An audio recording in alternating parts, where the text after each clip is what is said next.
जय हिंद दोस्तों। हम आपके सामने फिर से हाजिर हैं। जैसा कि आप सभी को पता है कि बहुत अलग अलग प्रकार के मैसेज आ रहे थे कुछ दिनों से, और हमसे भी कुछ लोगों ने एक कन्फर्मेशन मांगा था। तो हम बता दें कि जो लैपटॉप है, शासकीय लैपटॉप के संबंध में एक अपडेट आ गया है ना। सबसे पहले तो ये व्हाट्सएप पे मैसेज आया था।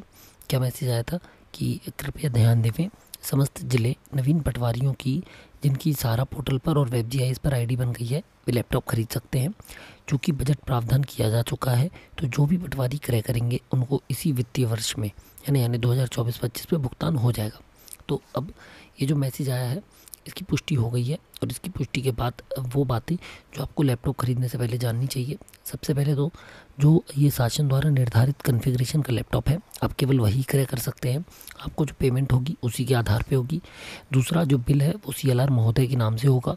तीसरा, किसी भी मोड से, किसी भी दुकान से, किसी भी कंपनी से आप खरीद सकते हैं। ऑनलाइन खरीद सकते हैं, आप ऑफलाइन खरीद सकते हैं, शॉप से खरीद सकते हैं, क्रेडिट कार्ड से खरीद सकते हैं, EMI से खरीद सकते हैं, उससे कोई दिक्कत नहीं है। बस बिलिंग जो है वो CLR महोदय के नाम से होगी, ठीक है। इसमें जो आपका लैपटॉप है, पेमेंट के लिए सबसे इम्पोर्टेंट चीज़ जो है वो है 2 वर्ष की अतिरिक्त वारंटी, एक्सटेंडेड वारंटी कंपलसरी है। उसके बाद 7 वर्ष तक यह लैपटॉप जो है यह शासकीय संपत्ति कहलाएगा,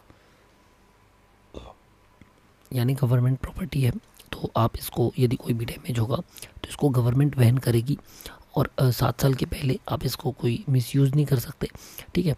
इसको राइट ऑफ करने का अधिकार सरकार के पास है, जो कि वो 7 साल की अवधि के बाद करेगी। ये बेसिक सी बातें हैं, है ना, जो आपको पता होनी चाहिए। इसी के संबंध में आप देखें, इस तरीके का लैपटॉप आ गया है, इस तरह का मतलब आदेश आ गए हैं, अलग अलग जिलों से आ रहे हैं इस तरीके के आदेश, है ना। इसमें सबसे इम्पोर्टेंट चीज़ जो है वो ये समझने की है, वो हम पत्र आपको दिखा देंगे आगे, कि यदि जो आप लैपटॉप क्रय कर रहे हैं 7 वर्ष की अवधि के अंदर, यानी आज आपने 2024 में, दिसंबर 2024 में लैपटॉप ख़रीदा आपने, तो दिसंबर 2031 तक, ठीक है, वो लैपटॉप आपको सेव करके रखना है। यदि 2031 दिसंबर के पहले आप रिटायर होते हैं, आप रिज़ाइन करते हैं, आप अनटाइमली डेथ हो जाती है, या किसी कारण से आपको सेवा से टर्मिनेट कर दिया जाए, बर्खास्त कर दिया जाए, है ना, सेवा समाप्त कर दी जाए आपकी 7 वर्ष पूरे होने के पहले, तो आपको उस लैपटॉप को आपके द्वारा अथवा आपके परिवार के द्वारा चालू हालत में, है ना, विभाग को वापस करना होगा। ये बिल्कुल बेसिक बात है, इसको याद रखें। इसके संबंध में इस तरीके के पत्र आए थे 13 नवंबर 2020 को, जिसमें बताया गया था कि लैपटॉप वितरण का कार्य पूरा करना था 3 वर्ष के लिए, ठीक है। इसमें 2 वर्षों की जो वो थी क्या, एक्सटेंडेड वारंटी, वो कंपलसरी थी। जो लैपटॉप क्रय किया जाना था उसका मिनिमम स्पेसिफिकेशन दिया हुआ था। शासन जो है वो अधिकतम 50,000 रुपये देगी। आप 2 लाख का लैपटॉप भी खरीदिए तो भी शासन आपको 50,000 रुपये देगी, और आप 50,000 से नीचे का लैपटॉप खरीदेंगे तो शासन आपको, जो आप जितना अमाउंट आप खरीदेंगे उतने अमाउंट का लैपटॉप दे देगी, ठीक है। इसके बाद 7 वर्ष के लिए तय है। 7 वर्ष के अंदर यदि सेवानिवृत्ति, त्यागपत्र, असमय मृत्यु अथवा किसी कारण से सेवा पृथक होते हैं तो आपको लैपटॉप वापस करना पड़ेगा। इसके बाद लैपटॉप को सारा की जो ऐप है, जो वेबसाइट है, उस पर कॉन्फ़िगरेशन पे जाके रजिस्टर करना है, ठीक है। तो आपको जो पेमेंट है वो आएगी। ये देखिए, ये है कॉन्फ़िगरेशन। कॉन्फ़िगरेशन क्या है, यानी कोर प्रोसेसर क्या होना चाहिए, 4। जो प्रोसेसर की बेस फ्रीक्वेंसी है वो 1.8 गीगाहर्ट्ज़ या उससे ज़्यादा होनी चाहिए। मिनिमम ऑपरेटिंग सिस्टम विंडो 10 होना चाहिए। रैम की साइज़ 8 होनी चाहिए। जो स्टोरेज लगेगी वो हार्ड डिस्क हो या ना हो, पर SSD कंपलसरी है ना, 256 GB या उससे ज़्यादा। वायरलेस कनेक्टिविटी 802.11 है। एथरनेट पोर्ट कम से कम 1 होना ही चाहिए। उसके बाद USB पोर्ट 2 या 2 से ज़्यादा हो सकते हैं। HDMI का 1 पोर्ट होना ही चाहिए। डिस्प्ले जो है 13 इंच या उससे बड़ा हो। डिस्प्ले का रिजोल्यूशन 1280x720 या उससे बड़ा हो। Internal speaker, audio in, audio out, headphone, microphone, type of keyboard standard keyboard, है ना, जो कीबोर्ड स्टैंडर्ड कीबोर्ड होता है वो। हार्डवेयर ट्रस्टेड प्लेटफॉर्म एनेबल्ड होना चाहिए। कैरी केस इसके साथ आपको लेना ही है। इसके साथ वेट जो है वो 2 किलो से कम होना चाहिए। बैटरी बैकअप मिनिमम 4 आवर्स होना चाहिए, ठीक है। BIS का जो रजिस्ट्रेशन है वो होना चाहिए। ROHS का कंप्लायंस होना चाहिए। इसके बाद जो ऑपरेटिंग कंडीशन है वो मिनिमम ऑपरेटिंग टेम्परेचर 0 डिग्री और अधिकतम 35 डिग्री पे आराम से काम कर सके। बैटरी की वारंटी 1 ऑन साइड OEM, यानी कि ऑपरेटिंग एक्सटेंडेड वारंटी, ठीक है, यानी टोटल मिला के आपको 3 साल की वारंटी लेनी है, 1 साल की कंपनी की और 2 साल की एक्सटेंडेड, इस तरीके की वारंटी आपको लेनी है। बिल का जो नेम बनेगा वो बनेगा, यदि आप हिंदी में बनवाते हैं तो आयुक्त भूगोलिक ग्वालियर मध्य प्रदेश, इंग्लिश में बनवाते हैं तो commissioner land records Gwalior Madhya Pradesh, ठीक है। साथ में आप लैपटॉप के अपना नाम लिखवा सकते हैं, केयर ऑफ करके आपका नाम, हल्का नंबर, तहसील, जिला और मोबाइल नंबर। तो बिल में यदि आप ये लिखवा सकें तो ये भी लिखवा सकते हैं, ठीक है। इसके बाद ये है रजिस्ट्रेशन लिंक, इस पर आपको क्लिक करना है। जैसे आप लैपटॉप ख़रीद लें, दुकान में ही चाहें तो आप दुकान में ही करवा सकते हैं काम। यदि आप पता करेंगे तो पटवारियों ने, लगभग सारे ज़िलों के पटवारियों ने एक एक कंप्यूटर की दुकानों से लैपटॉप ख़रीदे थे, है ना, तो वो लोग पूरी प्रोसेस जानते हैं। वो इस पर क्लिक करेंगे, इस तरीके का विंडो आता है। कई लोग यहाँ पर इंस्टॉल पे क्लिक करते हैं तो ये डाउनलोड हो जाता है, ये खुलता है, नहीं खुलता है तो आपको क्या करना है, ये लॉन्च दिख रहा है यहाँ पर, है ना, अपन लॉन्च पे क्लिक करेंगे, इस तरीके का मैसेज आ जाएगा, इसको ओपन कर लेंगे, ओपन करेंगे, ये डाउनलोड हो जाएगा। यहाँ पर अपने ईमेल आईडी और पासवर्ड जो सारा का है ना, वो डाला। जैसे ही डालेंगे इस तरीके का विंडो खुल जाएगा हमारा।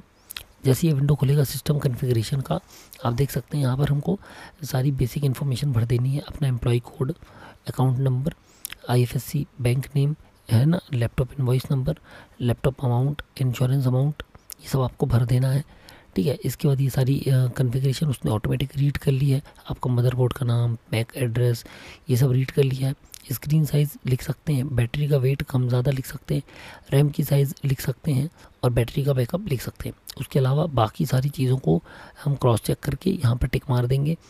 उसके बाद वारंटी वगैरह की डिटेल और लास्ट में हम यहाँ पर सत्यापित करके इसको PDF में जनरेट कर देंगे। जब PDF जनरेट करेंगे तो इस तरीके से आप देख सकते हैं, है ना, जैसे ही हम इस पर सब कुछ भर देंगे, ये हमने जैसे भर दिया, आप देख सकते हैं प्राइस हमने डाल दिया, लैपटॉप का इनवॉइस नंबर, इंश्योरेंस का इनवॉइस नंबर, और इस तरीके से ये भर के यहाँ पर 3 चीज़ अपलोड करनी है लास्ट में, है ना। ये देखिए, जैसे आपने इस पर क्लिक किया जनरेट एंड प्रिंट पे, इस तरीके का विंडो खुल जाएगा। यहाँ पर आपको डालनी है PDF, ये जो आप बनाई है आपने, यहाँ पर PDF बनाएंगे आप, इसको प्रिंट करके साइन करके PDF बना लेंगे, बिल और इंश्योरेंस की कॉपी, है ना। ये 3 चीज़ को अपलोड करके आप जनरेट और प्रिंट कर देंगे तो आपकी एप्लीकेशन सक्सेसफुली सबमिट हो जाएगी। और फिर इसकी वेरिफिकेशन के बाद, इसके अवलोकन के बाद आपको लैपटॉप मिल जाएगा। अब एक चीज़ जो है वो ये पत्र, इस पत्र को आप देख सकते हैं, इस तरीके का प्रॉपर पत्र है ना। ये देखिए, ये दिया हुआ है, कॉन्फ़िगरेशन है, प्रॉपर सब कुछ दिया है और ये पत्र में डिटेल दी है।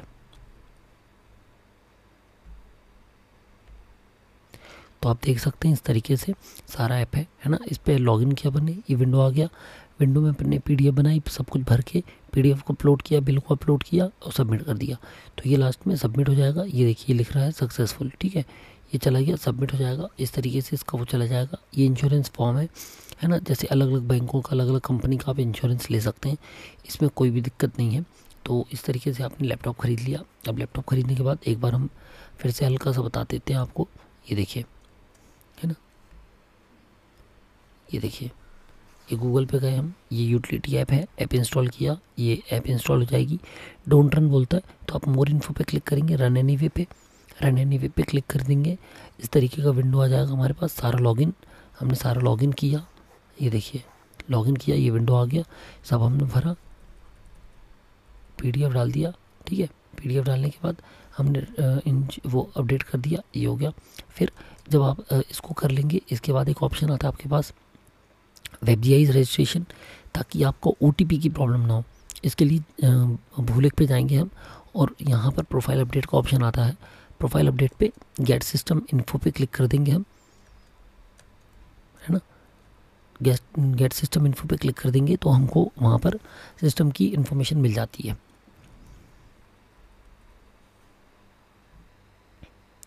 तो गेट सिस्टम इन्फो पे आप जब जाएंगे, एक यूटिलिटी डाउनलोड हो जाती है। उस यूटिलिटी को डाउनलोड करके हम क्या करेंगे, उस पर जावा इंस्टॉल कर लेंगे। जावा इंस्टॉल करके जब सिस्टम रीस्टार्ट करके आएंगे और गेट सिस्टम इन्फो करेंगे तो वो सिस्टम को रीड कर लेगा, उसकी मैक ID ले लेगा और उसको तहसीलदार की ID पे फॉरवर्ड कर देगा। जब वहाँ से हम अप्रूव कर देंगे उसके बाद दोबारा आपका वो नहीं लेगा, ठीक है। यानी कि OTP नहीं लेगा और आप डायरेक्ट लॉगिन कर सकते हैं। तो इस तरीके से दोनों चीज़ें हमने आपको एक रफ में बताई हैं और इनका एक डिटेल वीडियो हम नीचे आपको दे रहे हैं, आप उनको देख लीजिएगा। और किसी को अब लैपटॉप में या कॉन्फ़िगरेशन में कोई दिक्कत आए तो आप उनसे पूछ सकते हैं, आपके ज़िले में जो पटवारी जी हैं उनसे पूछ सकते हैं। हालांकि शासन ने हर संभाग के लिए एक व्यक्ति को अपॉइंट किया है जो आपको टेक्निकल इस पर हेल्प भी करेगा। ठीक है, मिलते हैं फिर हम अपने अगले वीडियो में, तब तक के लिए जय हिंद।